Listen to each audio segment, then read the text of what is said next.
The first video in the series will provide you with an overview of one of the basic tools used in intensive behavioral interventions, the discrete trial. The discrete trial is made up of several distinct components. Nice sitting. Good girl. It begins with the SD, or discriminative stimulus. Do this.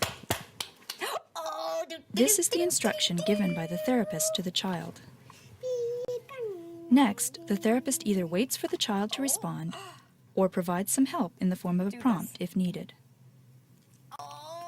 Finally, once the child has responded, the child is given reinforcement, a reward for a correct response or a correction for an incorrect response.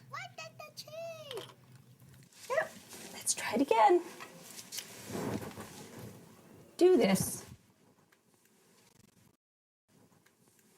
All right, good trying. I like how hard you're working.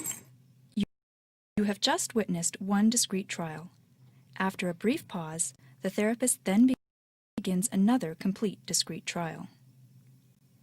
A discrete trial is made up of the following three components: an SD in the form of an instruction by the therapist to the child, a response from the child or a prompt from the therapist, and finally, reinforcement or correction if necessary from the therapist. Let's now examine each of these three components in detail, starting with the SD.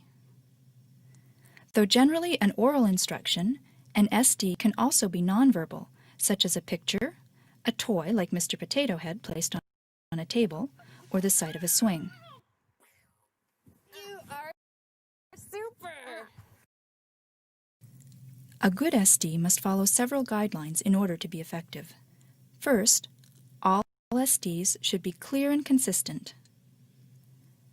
They should be free of extraneous information. And finally, they should be delivered in a voice slightly louder than a normal speaking tone. Now we will demonstrate what a good SD looks and sounds like. Do this. Way to go! Wonderful! Touch half. Oh, whoa! Oh, that sounds so neat! Doing match. Whoa! Now we will demonstrate what a poor SD looks and sounds like. Touch my nose. Whoa! Put one up for me. Where's my nose? That's right! Wow! Find my nose. Oh, that's super, Corey!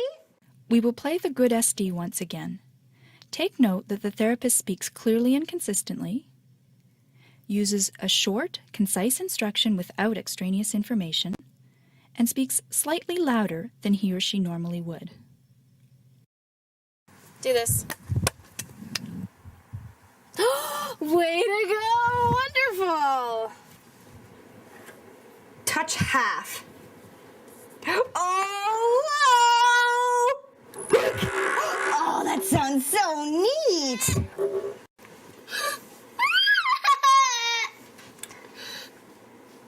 Do this. Good girl! Do this. Do this. Marvelous! Do this. Do this. That's right, Corey! Do this. Do this. Wonderful! Do this. Do this. Amazing! Let's go play! Now that we have covered the basics of delivering a good SD, we will move on to the next step in discrete trials: prompting or waiting for a response. When first beginning to teach a new task, the therapist should immediately prompt after giving the SD. 1. A prompt is some form of assistance to help ensure that the child responds correctly. This teaches the child how he or she should respond to the SD. Indeed, any time a therapist is not certain that the child is capable of responding correctly to an SD independently, the therapist should prompt immediately. The next step is the gradual removal of the prompt. This occurs once the therapist believes the skill being taught has been learned, and once he or she is sure that the prompt is no longer needed. When removing a prompt, the therapist must be careful to avoid inadvertently giving a delayed prompt. This situation can occur when the therapist thinks the child knows the correct response. What does this say?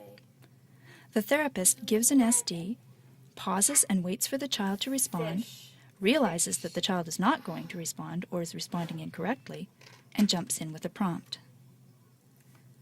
The therapist must decide before delivering an SD whether or not to prompt, and if so, to deliver the prompt immediately after the SD.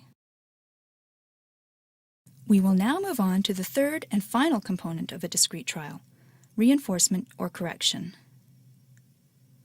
Once an SD has been given, the child responds in one of two ways.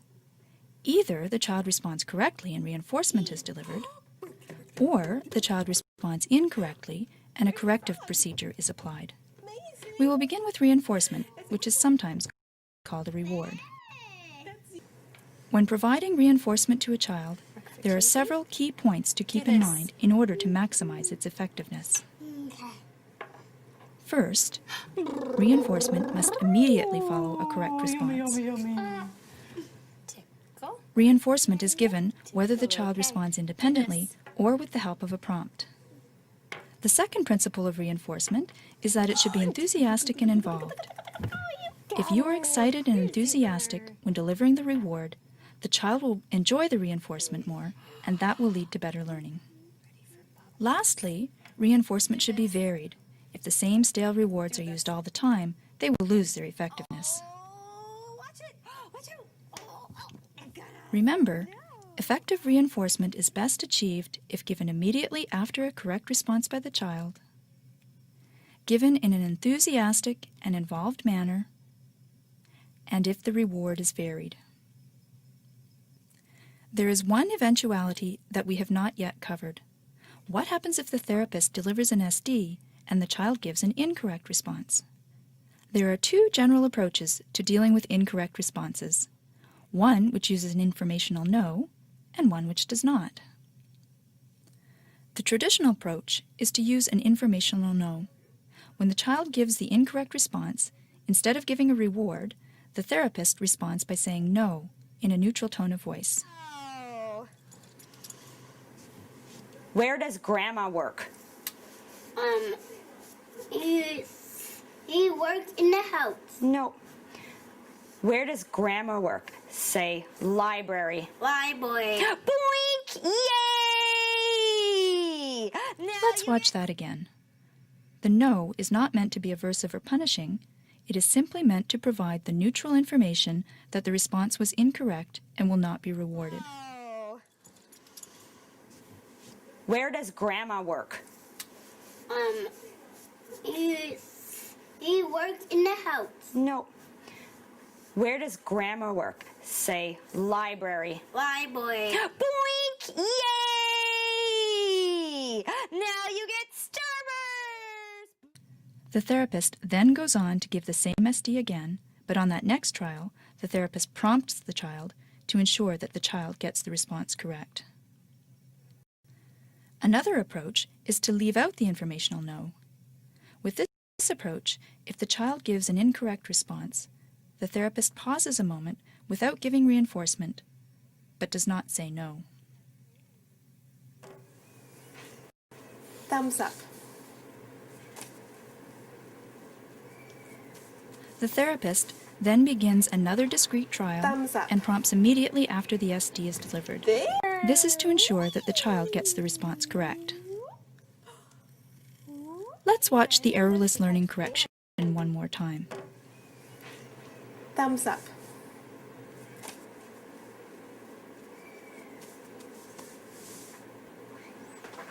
Thumbs up.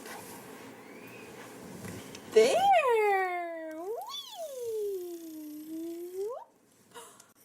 Whee! We have now reviewed the three components of the discrete trial: the SD itself, the prompt or waiting for a response, and reinforcement or correction. The remaining videos in this series will explore these and other topics in detail. We hope that you have benefited from this video and that you will continue to learn as you work your way through the series.